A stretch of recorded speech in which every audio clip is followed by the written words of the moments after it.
Hi, welcome back to the bookshelf of timeless classics from the Daily Better, a channel dedicated to sharing personal growth insights through great books. Today, I want to talk about a book called The Molecule of More. This is an important and insightful read. It explores dopamine, a molecular compound made of just 4 elements: carbon, oxygen, hydrogen, and nitrogen. Yet this tiny molecule plays a massive role in our lives. It shapes nearly every decision we make, whether to do this or that, to keep going or stop. This book helps us understand how dopamine is formed and how it functions in the brain, so we can become more aware of our own behavior and ultimately recognize whether we're the master of our life story or merely a slave to it. So, let's dive into today's video and uncover 2 key things that release dopamine and manipulate us throughout our lives. First, let's start with a common misunderstanding about dopamine. Many people believe it's the neurotransmitter that brings us joy. Even the scientists who first studied it once called it the molecule of happiness. But in reality, the feeling dopamine gives you isn't happiness. One of the most iconic experiments involved feeding monkeys. Here's how it went. Scientists set up 2 doors. Whenever a light above one of the doors turned on, opening that door would reveal food inside. Every time the monkey saw the light and found food behind the door, it became visibly excited and eager. At first glance, it seemed that the monkey's joy came from getting the food. But the researchers went further. They extended the time the light stayed on before the door could be opened. Eventually, they stopped turning the light on altogether, and food would still appear. Interestingly, the monkey would still go and get the food, but this time its brain didn't release any dopamine. The results were clear. The monkey wasn't happy because it got food. It was happy during the anticipation of getting food. The moment it saw the light and thought, "It's coming," that's when dopamine surged. You've probably heard the saying, happiness is in the waiting. But from a scientific standpoint, what we call waiting is really just a rush of dopamine. It's a fleeting, illusory pleasure because what you're waiting for might never come. And even if it does, the feeling quickly fades. So let's take a closer look at how dopamine comes and goes, and how the feeling of anticipation, which triggers dopamine, might actually be the one pulling your strings.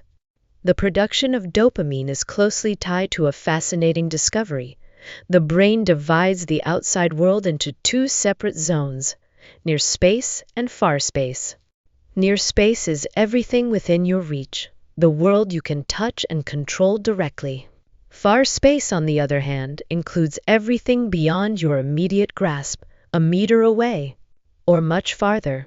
And here's the interesting part: your brain processes these 2 spaces very differently. When dealing with near space, the brain relies on what are called here and now molecules, things like serotonin, oxytocin, and endorphins. These chemicals help you feel satisfied with what you're experiencing in the moment. But when your brain is dealing with far space, things you can't reach yet, dopamine kicks into gear. It drives you to want something and to act in pursuit of it. For instance, let's say you're craving ice cream but there's none at home. That craving, that push to make a plan, to find the money, to go out and get it, that's dopamine in action. However, dopamine's job is only to generate desire. Once you finally get what you wanted, dopamine steps aside. That's when the here and now molecules take over. If the current experience is pleasant, you feel happy and fulfilled.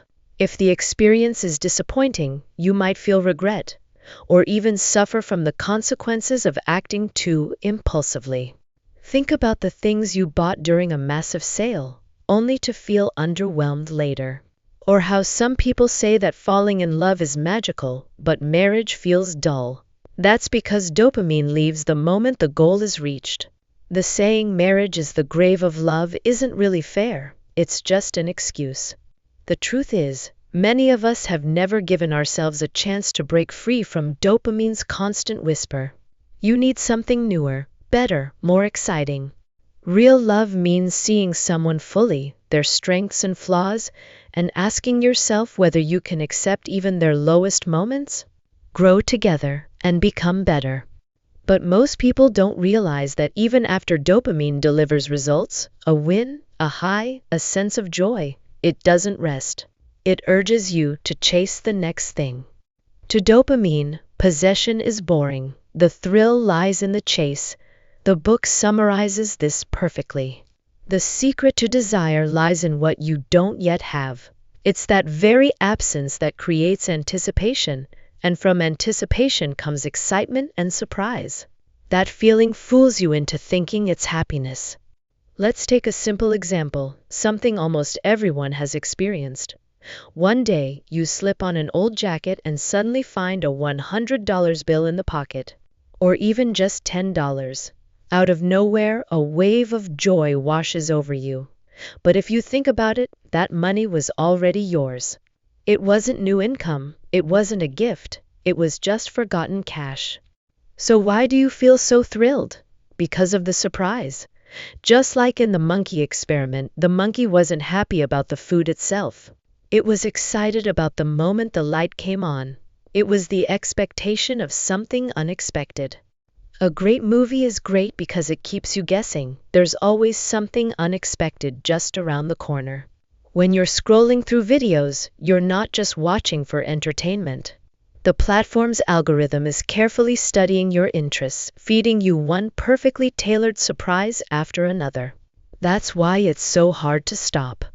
Or think about cake. You crave that creamy, rich dessert, not because eating it gives you pure joy, but because your brain remembers the thrill of that very first bite, the surprise your senses felt. And now, every time after that, you're chasing that same surprise.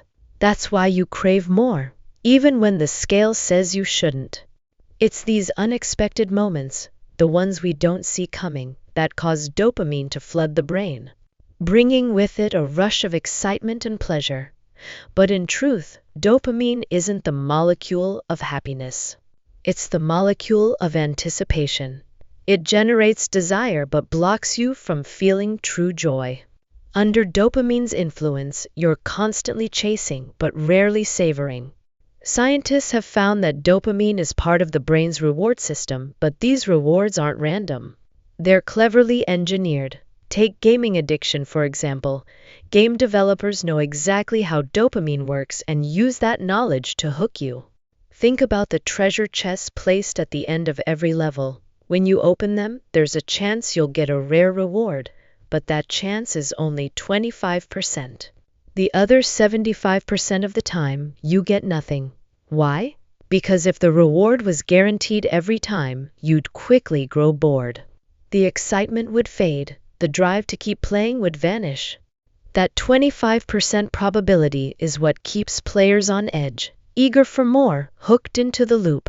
So you think you're playing a game of chance, but in reality, you're following someone else's script. The designers have calculated everything: when you'll get hooked, when your dopamine will spike, and exactly when you'll feel compelled to chase a bigger, better win. Life, when you think about it, isn't all that different. No matter who you are or what circumstances you were born into, the script of life plays out under the same odds for everyone. No one gets 100% of what they want. At best, you might get 25% of your desires fulfilled. The rest, the other 75%, will leave you unsatisfied. And in that very space of desire and lack, dopamine takes the lead. Acting as a core player in life's reward loop, dopamine pushes you with its eternal slogan, more, always more. So you chase, and chase, and chase. But it's not just anticipation that triggers dopamine, uncertainty does too. Psychologists once ran an experiment with pigeons.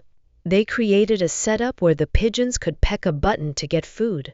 At first, every peck reliably delivered a treat.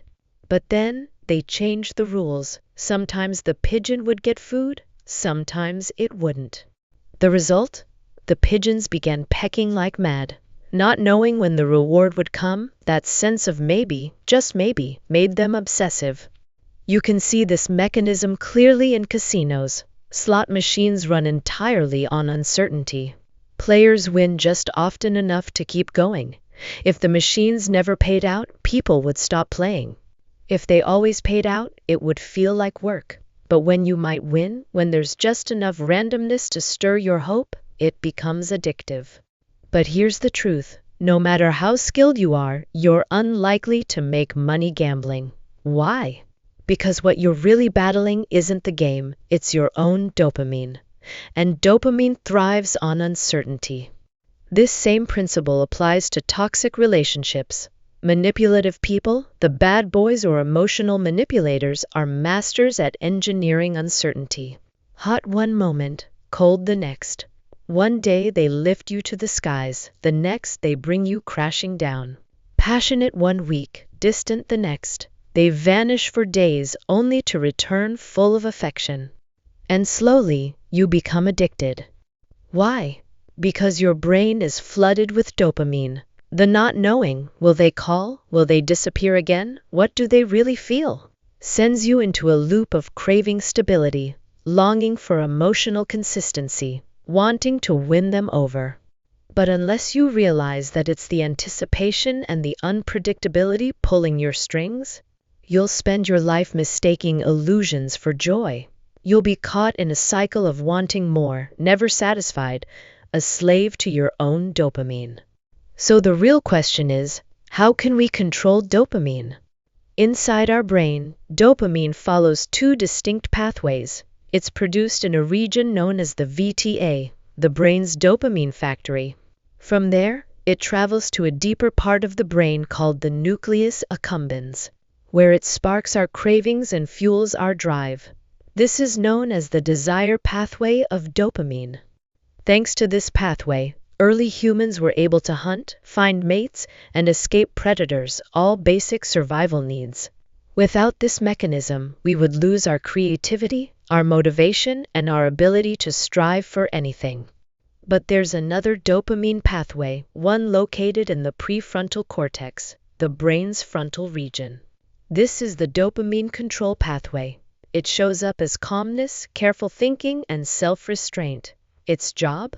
To regulate our impulses, to weigh our decisions, and to guide us toward choices that are genuinely beneficial. In a healthy brain, these two pathways work together in harmony. The desire pathway gives us motivation and ambition. The control pathway helps us slow down, reflect, and feel satisfied once we've achieved something. Together, they allow us to chase meaningful goals and enjoy the journey. But what happens when that balance breaks? If the control pathway and the desire pathway stop working together, things go out of sync. When dopamine becomes too focused on the future, people may work tirelessly, pursue goals endlessly, and yet never feel present joy. They're constantly chasing, never arriving. And here's the tricky part. Dopamine production isn't governed by your conscience. This means someone might go against their own values, even hurt themselves or others, just to satisfy dopamine's craving. This leads us to the idea of the dopamine personality. These are people who become obsessed with future rewards. They live in the chase, sacrificing the very joy that's available to them in the here and now. You've likely met people like this. No matter how successful they already are, they don't stop. They always need to do more, achieve more, prove more. Even when they're objectively doing great, it's never enough. And if you ask them whether they're happy, they might hesitate, not because they are, but because they genuinely don't know. On the other hand, when someone becomes too focused on the present moment, the desire pathway gets suppressed. These people may slip into laziness, indulgence, and an unwillingness to plan or strive for something bigger. One of the clearest signs of this imbalance? Addiction. The problem lies in the fact that for some people, their dopamine desire pathway has been hijacked and addiction takes full control. Take alcoholics, for instance. They can only feel calm and happy when holding a drink. Their hands stop trembling, their minds settle. But the moment they set the glass down, they're paralyzed, unable to function. And from this, we're reminded of an ancient truth. Too much of anything is never good. Only balance can give us a rich, meaningful life. If you want to experience real happiness and achieve lasting success, what you need to seek is harmony. Don't let dopamine or the here and now molecules dominate your life in turns. Don't live solely for the future, but don't become too comfortable with the present either.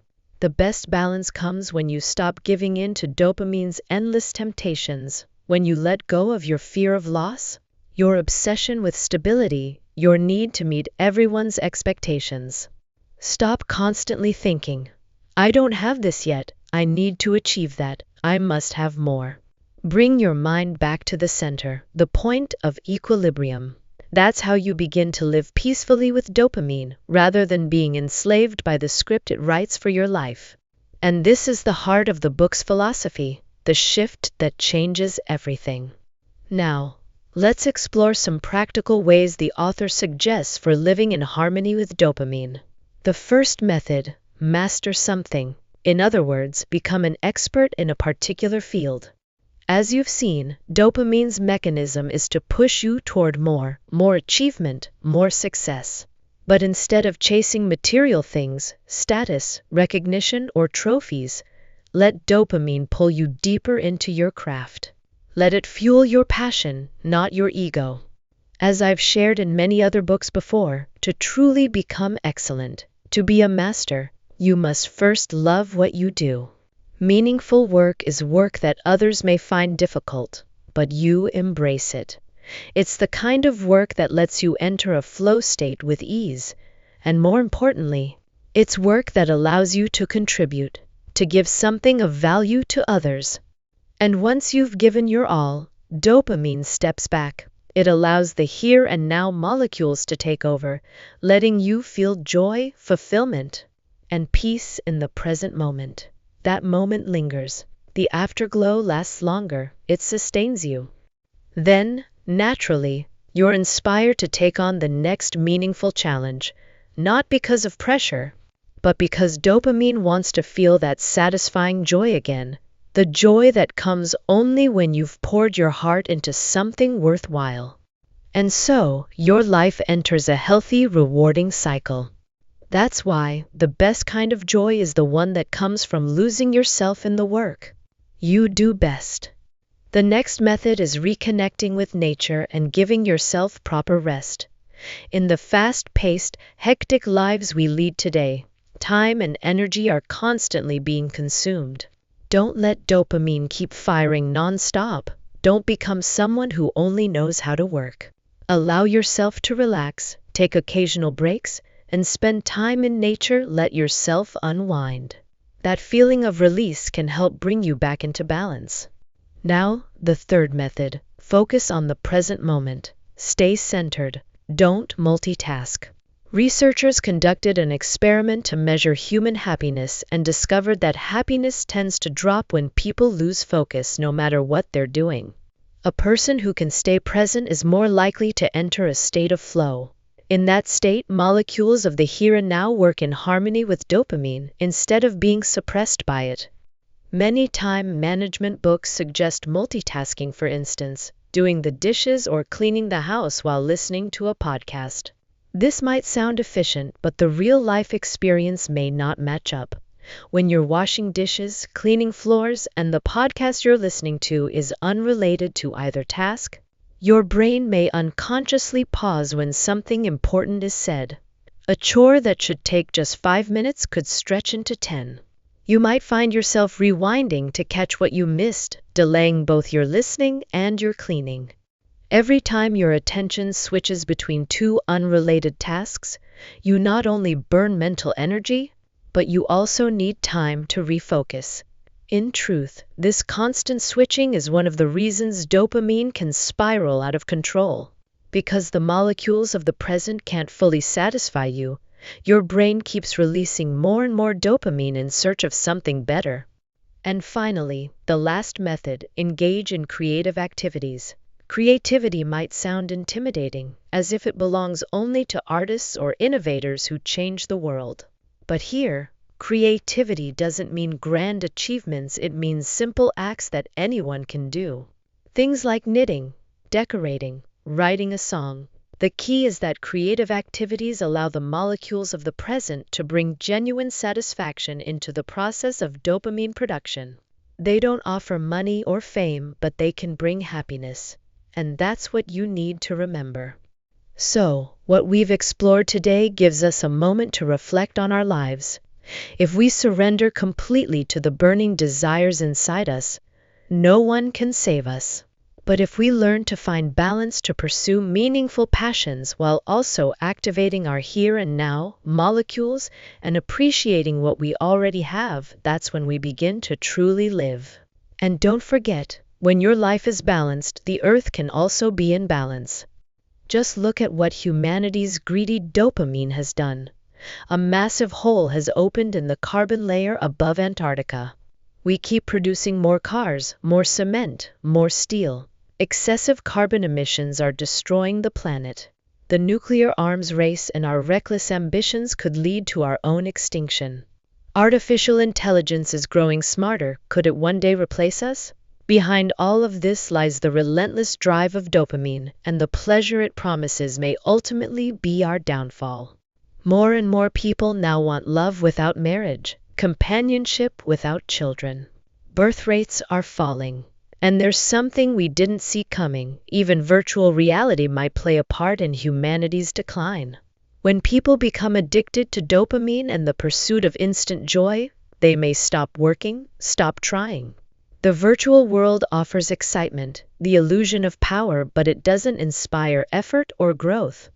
In the end, the author suggests that to awaken the full potential of the brain, we must combine sensory experiences with cognitive development.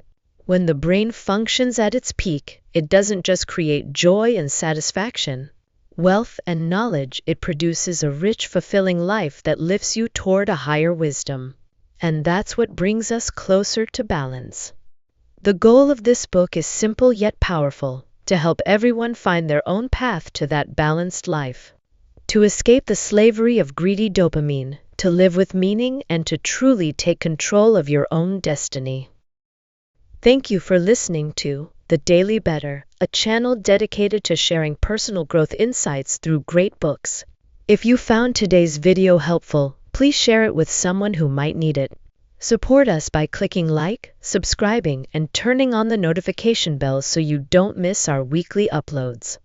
And if you have any thoughts or feelings to share, drop them in the comments below. Thank you, goodbye, and see you in the next video.